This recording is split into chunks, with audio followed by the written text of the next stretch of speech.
on the profile. Catching feelings is a no. Let me tell you how it goes. Curves the word, spins the verb. Loving it cause so freak what you heard. Rolling with the fatness, you never quite know what that happened. You got to pay to play, just for sure they bang bang to look your way. I like the way you work it, top notch, trump tight every day.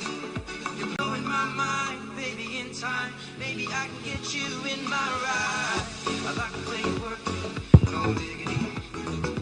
Bag it up now. I like the way you work it, no diggity. I'm about to bag it up. I like the way you work it, no diggity. I'm about to bag it up. I like the way you work it, no diggity. I'm about to bag it up. I like the way you work it. I like the way you work it. I like the way you work it. I like the way you work it. Bag it up now. I like the way you work it. I like the way you work it. I like the way you work it. I like the way you work it. Bag it up now.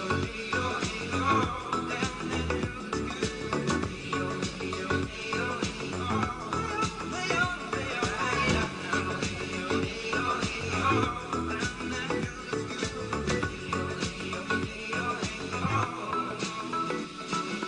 I'm gonna pop some tags. Only got $20 in my pocket. Pas.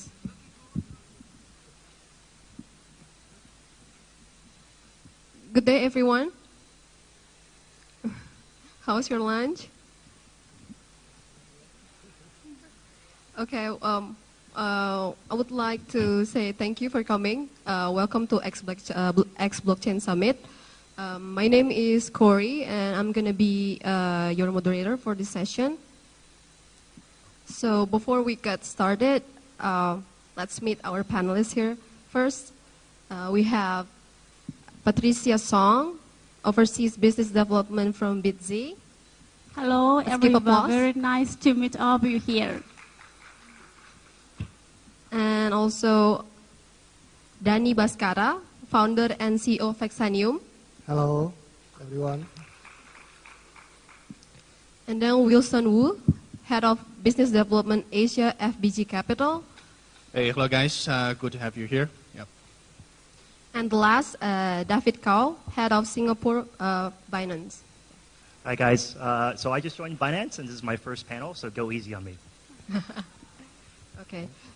We already prepared questions for you guys, but before we get started, our topic today is the future of cryptocurrency. Will they accessible for the mainstream? And let's start with the first question. What do our society think about cryptocurrency? Maybe any of you guys want to answer?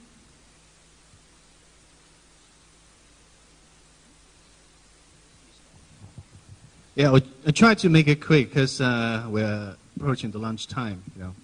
Just make sure we have time there. We actually prepared a question. I look at the numbers and look at the market. Say the current adoption is pretty low, and their number shows in the U.S. adoption is 8%, but I think globally probably it's less than 2%. And I would say it's pretty difficult at this moment. Why? It's very simple.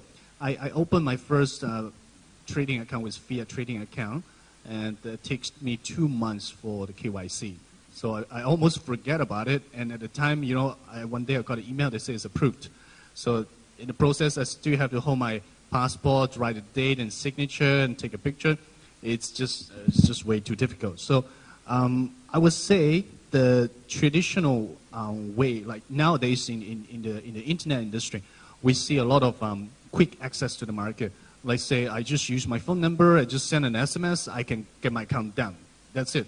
So even the day before I purchased my ticket here, I can't even remember the airline's password, so I just send an SMS down. But for crypto market, you create wallets, the whole process is just too long. So the difficulty is there. So I think it's just on the easy use basis, it's pretty hard at this moment for people to adopt.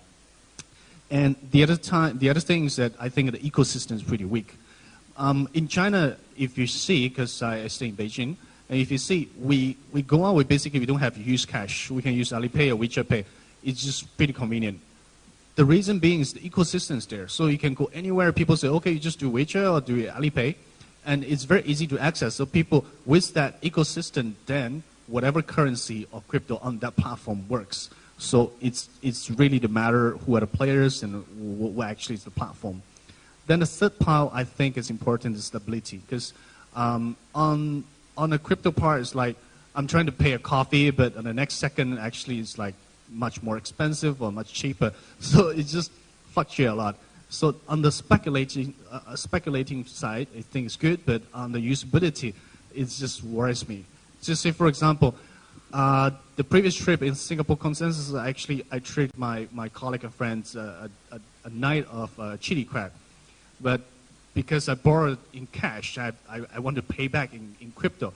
But every day it fluctuates. So it really frustrated for me which day to convert. So the stability is another problem. So these are the 3 points I think it's at early stage is harder to adopt, and you need to have a good ecosystem and stability and security and easy access for people to adopt.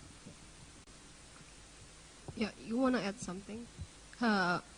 Let's talk about the awareness. How can the awareness of cryptocurrency be raised for the market or the investors? Yeah, so I think following up on Wilson's comments, I completely agree. I think adoption is the main bottleneck to awareness in this industry. As he mentioned, there are a lot of incumbent internet players, right? You've got your Googles, your Amazons, your Alibabas, your Ubers, whatnot.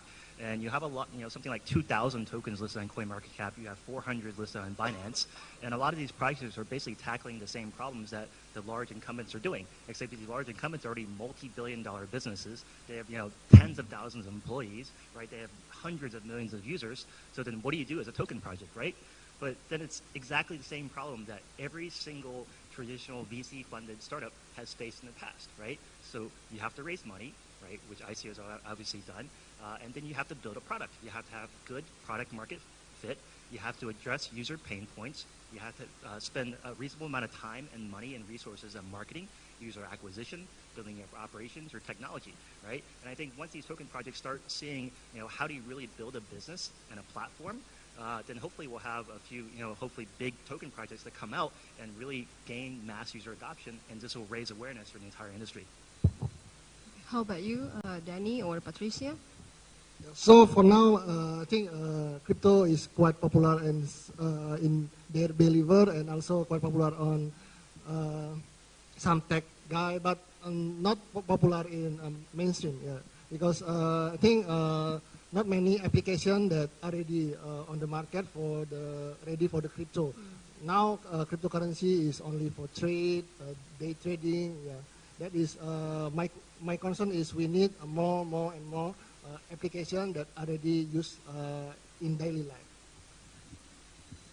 Yes, and I totally agree with you, your opinions. But I want to give one more point that I want to implement. That why the cryptocurrency is not the mainstream right now. Some of the problem may be based on the technical problem or the policy problem, and also some trustful problem. But I think basic in one word that it is like the S curve of the development of the regular. Because right now it's just the beginning of blockchain and cryptocurrencies. I have heard a policy from the Rogers from the New Mexico University, and he says that the new ideas or things, the development of new ideas have divided into 5 stages. The first stage should be the understanding stage, and then comes the interest stage, and then comes to the evaluate stage and the experimental stage, and finally is the adoption stage. So right now, the new technology and cryptocurrency is a totally new thing in the world, just like the web, just like the mainnet website in the first of last century. So it is.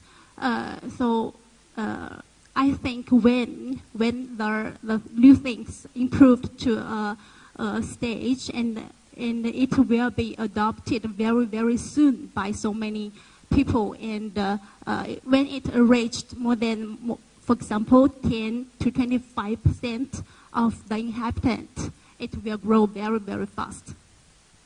Okay, thank you for your answer, Patricia. Let's moving on. We agree that one of the hesitations for regular consumers is the usability of cryptocurrencies. Like, why would we invest it if we cannot use it?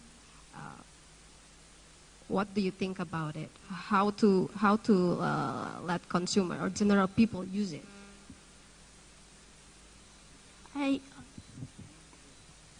I think this question can be think like if the cryptocurrency became the mainstream and how it would like in the future, maybe. Yes, first I think it would be like people may store or hold their digital cryptocurrency as an asset. For example, they hold dollars, they hold euro, they hold RMB, and then instead, part of their asset, they will hold BTC, ETH, or MPXS. Yes, so maybe this is the trend in future if they use it. And the second is in payment. People maybe use the cryptocurrency to buy something directly, especially in cross-border payment. We don't need the SWIFT as the main focus, so we can transfer the cryptocurrency directly. It's more convenient and more sufficient, and I think it's more safety than the normal way. Yeah, maybe you have, Danny, some use case that relevance with Indonesian market about how to let general people use it. I mean, more accessible. Yeah, so in Indonesia itself, cryptocurrency is prohibited to use as a payment. So now, Vexanium itself, we build an application that you can use a point and you can use loyalty program and can get coffee and can get some of chicken on the KFC, use crypto, but not as payment, but as a point. So I think for the loyalty point itself is a good thing is the speed, because we use centralized beside decentralized. The crypto itself is decentralized, but and the loyalty point itself, people can use it without think about the volatility, about the price. So in Indonesia itself, we use it loyalty point because we cannot use crypto as a payment. That is my opinion for Indonesian market. You want to add? I think just now we already mentioned a bit. So for the users, actually to access the market, firstly, it has to be easy and secure. So when the user didn't really care maybe the back-end technology, but they just want to have it and use it. So to have the usability, it's important. So it's pretty easy for access. The second part is it's security. And if you want a user to have two-step verification, cold wallet, bring together, then go and do payment, it's just too long. So something which is easy access and with security, I think is important for the user to accept into the market. Yeah, so as everyone knows here, it's extremely difficult to get your money into and out of crypto, especially in certain countries. I mean, I think for the common user that's never, is not tech savvy or is not familiar with crypto, like how do you get $1 into BTC, for instance, right? So I think one of the initiatives that CZ announced this year for Binance is that we're going to launch about 5 to 10 fiat to crypto exchanges globally, maybe 1 to 2 per continent. And that, I think, will allow each country's residents and citizens to be able to get their money in and out easily, right? And then they're basically using a trusted brand name like Binance. And as part of my responsibilities for Singapore, I am overseeing the launch of the Singapore Fiat Exchange, as well as potentially looking for other potential exchange launches in Southeast Asia. How about the liquidity or the security of the cryptocurrency? I mean, I'm not a security expert, so I can't, debate the differences between holding assets in a hot wallet or a cold wallet or two-factor authentication. But, I know that all the top exchanges, especially Binance, we spend a lot of time on upgrading our technology and making sure that consumer funds are safe. You want to add about the liquidity or the security of cryptocurrency? How to solve the liquidity of and the security? In my opinion, I think it should be like. Also, the first is the after more and more people adopt this cryptocurrency, and then the ability and also the security will be more varied in future. This is the first point, and then I think actually it's kind of fake question, because for the security part, what is security for the bank? Actually, they also use the money to do some invest, but we have this kind of trust. So trust for is the most important thing during this area. So if we talk about mass crypto to the mainstream, I think for the security and liquidity itself, for new people that they want to enter the crypto, I think I was talking with a lot of people. I think they said that it's very difficult to enter the crypto. If they need to create a private key, they need to create a mnemonic, whatever. A lot of people don't know what's that. So I think before we talk about more insecurity, more people in new crypto still confused about the concept of the decentralization. I think we need some of application that can make it easier to create a private key, to store the private key, because a lot of new people in crypto, they always losing their private key. I talked with a lot of people, new people in this industry. Most of them said, I lost my private key. I don't know where I put the mnemonic. I lost it. And I lost 0.1 BTC and two years ago. That is the problem. Most of people, after they create wallet, they don't know how to store the private key. That's the basic idea, that basic problem that we need to solve. We'll talk about the security side. I think the interesting thing is centralized and decentralized. If it's centralized, then we are relying on the entity, say for example banks. We think, we trust, they can protect us. But where people want freedom, they want to be decentralized. If they want to decentralize, then whose responsibility? It's your own responsibility. So that's why for the decentralized version, we have to take extra step to protect yourself, because on this network, no one's actually controlling it. No one actually has the trust that by itself. So you're relying on network. So that's the difficult part we have to take in. And also for the usability, especially for tokens, if you want to use it for maybe more liquid ones, then you can easily value and transact, and maybe on the Binance you can convert to fiat or vice versa.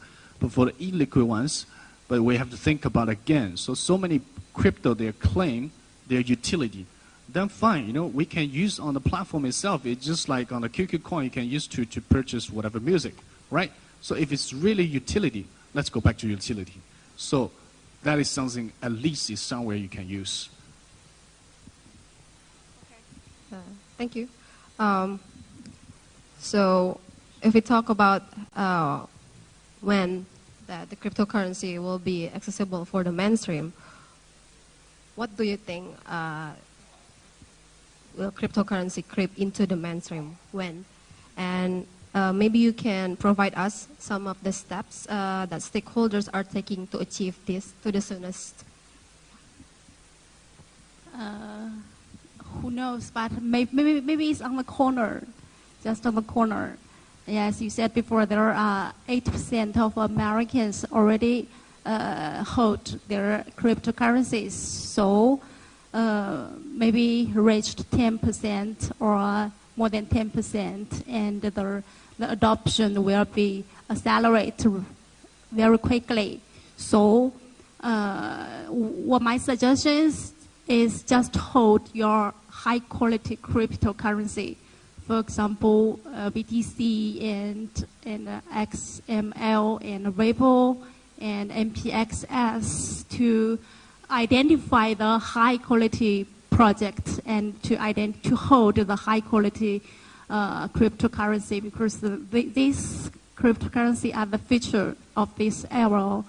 And you can identify, for example, through some area of their open code, their investors, their community, and their teams, and through many areas, just hold their cryptocurrency, I think, to wait for the corner. Okay. How about you, Dan? Yeah. So from my perspective, I think we can take a look back for 8 years ago in Indonesia itself. 8 years ago in Indonesia, there's only 500,000 people using e-commerce. They buy only on Amazon, eBay. That is their early adopter. But in more than 7 years, from 500,000 people, now more than 80 million people already purchase on e-commerce. So I think from that time, what I learned is we need more marketing, like new user education, new user acquisition. That is, and for the crypto itself, we need more application that make people enter to the market without thinking about pump and dump, without thinking about price. So that coin can use based on everyday life. So they can use the coin for the loyalty point, for the purchase something. How come if we do mass adoption, like a teacher, like farmer, how come they trading every day? Cannot. But they can use the crypto for in their daily life. I think if we want to make a crypto to the e-commerce, we need certain time to make more user acquisition. Because e-commerce itself in Indonesia, we need 7 years from 500,000 to 75 million. We need 7 years time for e-commerce itself. For e-commerce itself. Yeah. Okay. For e-commerce. Well, for adoption, what I see in this market is you need big guys to come in. The key important factor I'm looking at is, firstly, you need a network. And maybe the first batch of the cryptocurrency or crypto payment, it's hard to survive. It's just like, if you look at maybe like WhatsApp or WeChat, before them, actually, there are lots of players already in the IM industry. But there's some guys died. But the second batch, maybe they grow larger. It's the same that we see it now. For the big players, say for example, we see like ICE or Starbucks, they start cooperating and they set up one of the exchanges that they want to adopt into the coffee purchase. So if the big guys with network, they're adopting this, then I think actually it's coming. So we need the large guys to come in and adopt for this usability. So that is important, number one. The second part is the value. So this cryptocurrency have to store value. It's not just, say, for speculation. We need something with fundamentals, something support the value, something that people can trust in it and can use it. So it's the value that we store in. So these are the things I think it's important for the general public to adopt. And the third part is just we mentioned is security, easy and secure. So these are the parts that we think 3 points. You want to? Yeah, so I think we've touched upon this concept of adoption. So I think one of the leading examples today is probably Ripple. So as anyone who's ever tried to transfer money cross-border through SWIFT, it takes 3 to 5 days. It's absolutely ridiculous. It's very slow in this day and age, right? Especially when you can just WeChat pay people money instantaneously. So Ripple is obviously running these tests with these big banks for cross-border currency transfer, right? So I think that could potentially replace SWIFT transfer. And then you have other more consumer-oriented applications like PunDX, right? So these guys are rolling out point-of-sale terminals in which you can then pay for food, coffee, goods with your crypto. And then another space that I particularly like, so at my previous private equity firm, we were an investor in Didi, in Uber, and in Grab. So ride sharing, right? And then just general sharing economy. We also looked at Airbnb, but we did not make that investment. But there are a number of token projects that are basically tackling ride sharing and home sharing. And this is a platform which basically you can put on a decentralized exchange, a marketplace, and you can match buyers and sellers, and you no longer need the middleman to take a cut, right? Uber charges its drivers 20% cut rate. That's crazy, right? And then on Uber, you have fees both on the renter and the landlord side. So once you put that entire thing on a marketplace, on a decentralized marketplace, then those fees are gone. Thank you, David. Okay. This question it's about regulation. As we know that cryptocurrencies are illegal in some countries, like for example Indonesia, like we cannot use it as a illegal payment method. Maybe you can share to us about the regulation framework, like what's the best? Okay, maybe you want to start. I think some of the countries right now in the world have already very friendly to cryptocurrency in payment and also in blockchain area. For instance, the Japan and Korea and also some country in Europe. Yes, I know that in Switzerland, tourists can use the cryptocurrency to buy the tickets. And in Malta and some top exchanges have already moved their office there, and they are very friendly in this area, and I plan to do some play in this area. And for instance, in Amsterdam, the city, they earn more than 20 ATM, which insist cryptocurrency in their city. So these are very, very good things for cryptocurrency in payment and also blockchain area. And I think more and more countries will be more open-minded to this area soon. So regulation is a very interesting topic to me. So just as a background, I've been regulated in the U.S. under FINRA when I was working on Wall Street. I've been regulated in Hong Kong under SFC when I was working in private equity. So, for anyone who's ever taken one of these licensing exams, it's literally a nightmare of memorizing hundreds of pages of laws and regulations that are like 50 years old, right? I mean, obviously, those laws and regulations are very applicable to the securities industry, but I think not necessarily applicable to a growing industry like cryptocurrency. But I think if you look at all those regulations, when they were created, they have a certain number of principles in mind, right? You have to protect your investor, you have to maintain integrity of the markets, and you have to provide financial stability. So I think, a lot of the more progressive cryptocurrency regimes have started to, sort of port those principles over to cryptocurrency regulation. I'm sure everyone's seen that Binance has been working very closely with the government of Malta. Malta has been very active and very transparent in reviewing cryptocurrency regulation, and they recently passed the Virtual Financial Assets, or VFA, bill. In addition, coming from Singapore, I actually think Singapore MAS has also been very open-minded about regulation, because they realize that if you put too much regulation, too onerous regulation on this kind of fintech industry, you can basically stifle innovation. So, they're working on a revised payment services bill in which they're going to incorporate a virtual currency exchange license. And they're also revamping the RMO regime, which is basically your market operator regime, in which they will allow more flexibility for smaller exchanges, potentially crypto exchanges, to operate within Singapore.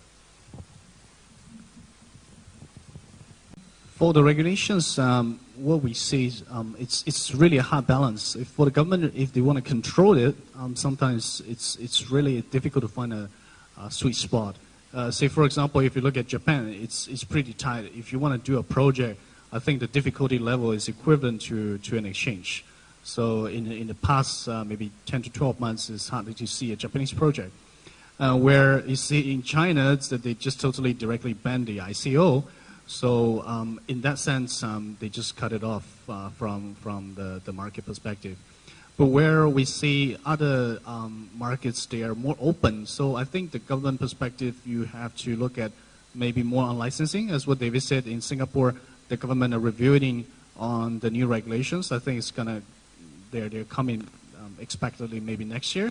So on that perspective, the government are helping to understand the market and find a solution, then license the market. So I think that its approach maybe will be taken next year. And another part is that if you look at decentralized or centralized market, it's hard to manage. If it's on the government regulation perspective, if it's a decentralized marketplace, it's basically hard to control because it's a marketplace. But where in the government control perspective, you can see the crypto, the fiat part, the government already have the control. So that's why we see more free space in the crypto to crypto market, but where the government already have the control over the crypto to fiat market. So on that perspective, we come down to the AML and KYC perspective. So if you do the KYC and AML properly, then I think the regulation is already pretty standardized for those exchanges to operate. And come to the end, if the regulators or government really want to control it and really view it as an important asset globally, another point probably they can think about is to own it. So they can create maybe government reserve for the cryptocurrency. So as you know, if the more you control, then the more you can control the market. So even in a decentralized exchange, if the central bank says, okay, I take a reserve into cryptocurrency, then it becomes an important factor in controlling that network. It's just like nowadays, most of the central banks, maybe they're holding other currency as their reserve currency. So that is something they also can control the market. Yeah. Okay, so we only have 9 minutes left. This will be the last question for the session. What does it look like for cryptocurrencies to be part of an average consumer's daily life? Well, as a Binance employee, it's already part of my everyday life because I get paid part of my salary in BNB coins, so I have to figure out how to spend it. But I think, once everything can be tokenized, I think, CZ's vision is that there could be millions of tokens, right? So you could, pay for food, coffee, whatever tokens. You can do your online shopping of tokens. You could get rewarded tokens for being a loyal customer, right? You can buy fractional real estate anywhere in the world of tokens. You could invest in any company in the world that has a security token. I think, the vision is that it's just true freedom of money, right? You decide how you spend your money, how you invest your money, and how you earn your money. We see the easy adoption actually is coming from the gaming industry first, because for the people in the gaming industry, they easily accept points or virtual currency or virtual assets in the area. So we see the adoption in the game side is pretty fast. So I think for the general public, if they want to adopt this cryptocurrency, they have to, beneficial for them to use. Otherwise, if I compare my fiat to crypto, if I think the fiat is easy to use and more secure to use, then I would choose the fiat. But if the cryptocurrency bring me benefit, so that's the benefit to trigger the people to use. The second part I think is important, as will be mentioned, is the network. So the large guys with network, if they come in and adopt, will be largely benefit to educate the general public to use it. Otherwise, it takes much longer for the market to adopt. Yeah, so for this is one of our missions. So this month we launched our new app, and this app is new user can use crypto as a loyalty point. They can use crypto to use it on the some store like Indomaret, Alfamart, biggest store in Indonesia, and also in KFC. So we want to new user to enter the crypto. We don't know that is crypto. So that is the point that why we launched our new app, to make it crypto to be mainstream in Indonesia. So we start with the loyalty point first, and later the next phase they can use for purchase a lot of or their item in daily life. As I mentioned before, I think maybe people will hold more cryptocurrency as their asset And then people may say, oh, he's rich, he has thousands BTC. And then instead of his millionaire of dollar or other fiat currencies. And the second part would be in the payment area. We can like to buy something online, use cryptocurrency, and also offline, and to pay something directly. And also for some part of a cross-border payment, it's much easier for them to make trade and make transactions. And also the cost fee, the transaction fee, I think is much cheaper than the normal transaction. And the third part would be when much more adopters in cryptocurrency area, and then it would be the normal currency as the fiat, like dollar. So it's keep balance. And then maybe more and more industry comes out. For example, like bank, they will help us to invest our digital asset, or they will help us to make profit, something like this. Okay, thank you, Patricia. And that is a great, insightful discussion from our panelists. And also at the end of our session, give applause to our panelists. Is there something you want to add before we close the session? No? Okay. So thank you for coming today. And it's a pleasure to be here, to be part of XBlockchain Summit. I hope you guys have a good day and see you. Thank you.